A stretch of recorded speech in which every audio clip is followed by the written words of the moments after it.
Shadow's grin unveiled. They always warned newcomers not to linger in the woods behind my cabin after dark, but I never believed the stories, until last week, when I noticed something impossible. My lantern's glow cast two shadows behind me as I walked the pine-blanketed trail, and one of them hesitated when I stopped. I brushed it off as a trick of the light, but a cold prickle ran up my neck.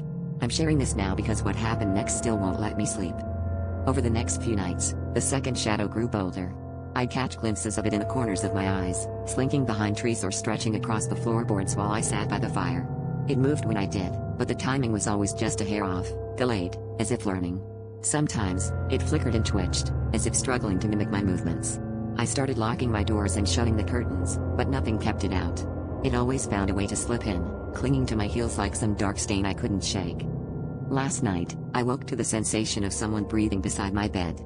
The room was pitch black, but moonlight spilled through a crack in the curtains, illuminating two shadows on the wall, mine, and its.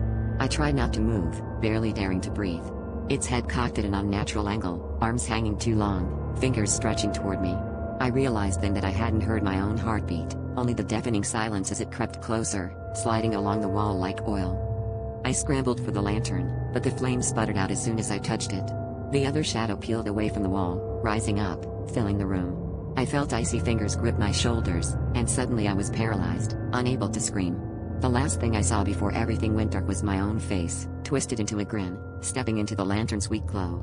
This morning, when I looked in the mirror, my reflection smiled back, but I could swear it blinked just a moment after I did.